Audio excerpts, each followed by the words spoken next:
Maria had never begged for anything in her life.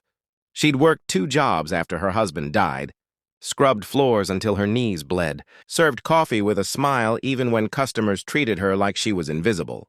But cancer didn't care about pride. The treatments had drained every penny, every favor, every last shred of her dignity. And now, standing in line at the bank where she'd faithfully deposited her meager paychecks for 12 years, she was about to ask for something she knew she couldn't repay. The line moved slowly.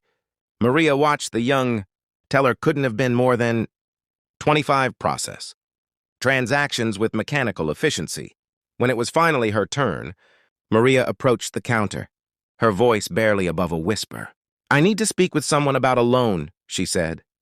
The teller glanced up, took in Maria's faded dress and scuffed shoes, and sighed. "Do you have an appointment?" "No, but please, I just need 5 minutes." "Ma'am, loan officers only see clients by appointment. You can schedule something for next week." Next week. The words hung in the air like a death sentence. The eviction notice gave her until tomorrow. Sophia's school had called about unpaid lunch fees. The pharmacy had refused to fill her prescription without payment up front. "Please," Maria's voice cracked. "It's an emergency."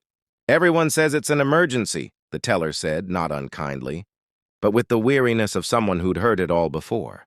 "There's a form you can fill out. Is there a problem here?" Both women turned. A man in an expensive suit stood nearby, his presence somehow commanding attention without demanding it. He was perhaps 50. With silver threading through dark hair and eyes that seemed to actually see people, not just look at them. Everything about him spoke of wealth, the Italian leather shoes, the watch that probably cost more than Maria made in a year, the quiet confidence of someone who'd never known desperation. "No problem, sir," the teller said quickly. "Just explaining our appointment policy."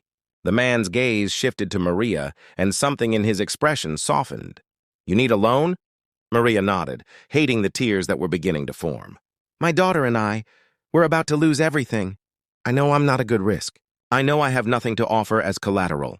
But I'm a hard worker, and I've never missed a payment on anything until the medical bills started coming. I just need someone to give me a chance." "How much do you need?" $3,000. It felt like $3 million the way her situation looked on paper. The man nodded slowly, then gestured toward a hallway. "Come with me." Maria grabbed Sophia's hand and followed him past the teller stations, past the loan officers in their glass cubicles, to a corner office with a view of the city. The nameplate on the door read James Mitchell, Branch Manager. Her heart sank. She'd heard about Mitchell. Everyone had. He was known for running the most profitable branch in the state, for his ruthless efficiency, for approving only the safest loans with the highest returns. She'd asked to see a loan officer and ended up with the one person, most likely to turn her down. "Please sit," Mitchell said, settling behind his massive desk. Maria perched on the edge of the chair, Sophia beside her, while Mitchell pulled up something on his computer. The silence stretched. Maria watched his face for any sign of sympathy, any crack in the professional facade. "Mrs. Santos," he finally said, "I'm looking at your account history. 12 years with us. Never overdrafted. Regular deposits, even if they were small. Until 6 months ago." "That's when the treatment started," Maria whispered. "And you've been withdrawing everything, down to your last dollar." He leaned back in his chair. "I'll be honest with you. Based on your current financial situation, I cannot approve a loan. You have no income, no assets, and no co-signer. From a banking perspective, you represent a complete loss." Maria stood up, pulling Sophia with her. Of course, she'd been stupid to hope. "I understand. Thank you for your time. I'm not finished." Something in his tone made her sit back down. Mitchell opened a drawer and pulled out a checkbook, not the bank's. She noticed, but a personal one. He began writing, the scratch of pen on paper the only sound in the room. "What I cannot do as a bank manager, I can do as a human being." He tore off the check and slid it across the desk. "This is from my personal account. $4,000. The extra $1,000 is for groceries, utilities, and whatever else you need to get back on your feet." Maria stared at the check, unable to process what was happening. I can't accept this. I don't know when I could pay you back." "I'll pay you double if you have a balance," Mitchell said. And then he laughed, a warm, genuine sound that seemed to fill the room with light. Actually, scratch that. I don't want you to pay me back. I want you to do something else. Anything, Maria breathed. When you're back on your feet and you will help someone else who's in the position you're in now. That's the only payment I want. Maria's hands shook as she took the check. Tears were streaming down her face now, and she didn't care. Why? Why would you do this for a stranger? Mitchell's expression grew distant, touched by an old pain.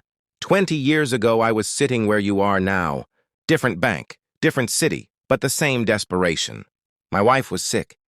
My business had failed. I had 2 kids and nowhere to turn. He paused, his voice thick.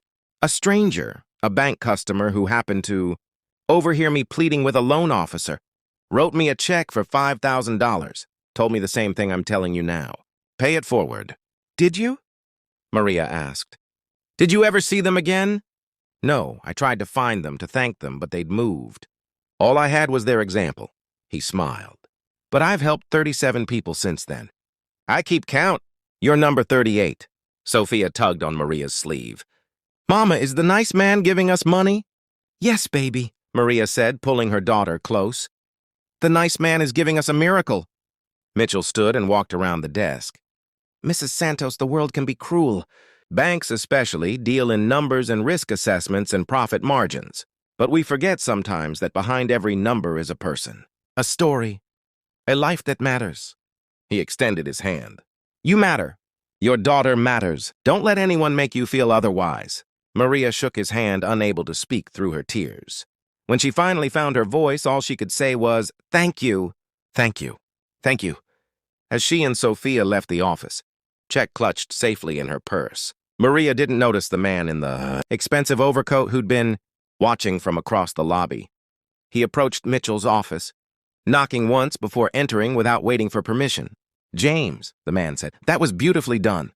Mitchell looked up, startled. Mr. Thornton, I didn't know you were visiting today. Robert Thornton, CEO of First National Bank and Mitchell's ultimate boss, smiled. Surprise inspection. I like to see how my managers really run things when they don't know I'm watching. He sat down in the chair. Maria had vacated. I heard everything. That was your personal money you gave her. Mitchell shifted uncomfortably. Yes, sir. I know it might seem unprofessional. It was the most professional thing I've seen in 30 years of banking. Thornton leaned forward. Do you know why I started this bank, James? It wasn't to make money, though that's what everyone assumes. It was because I watched my mother lose everything when my father died. Watched banks, institutions that had held her money, her trust, turn her away because she wasn't profitable enough. He pulled out his phone and tapped something, showing Mitchell the screen. I've just authorized a $50,000 discretionary fund for this branch. It's yours to use for cases like Mrs. Santos. People who need help, not because they're profitable, but because they're human. Mitchell stared at the CEO in shock. Sir, I don't know what to say. Say you'll keep being exactly who you are. Thornton stood, buttoning his coat. I've been watching you for months. James, this isn't the first time you've helped someone out of your own pocket, is it? No, sir. I'm promoting you. Regional Director, you'll oversee 15 branches, and your first directive will be to implement this discretionary fund across all of them. Find managers who understand what you understand, that banking is about people, not just money.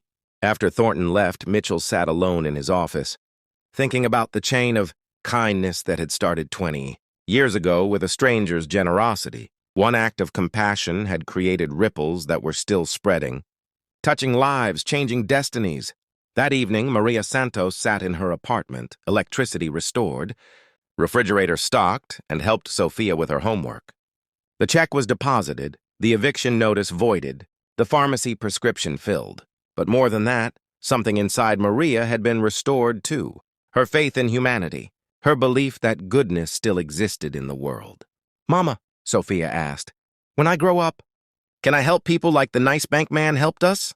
Maria pulled her daughter close, kissing the top of her head. Yes, baby. That's exactly what we're going to do. And somewhere across the city, in 37 other homes,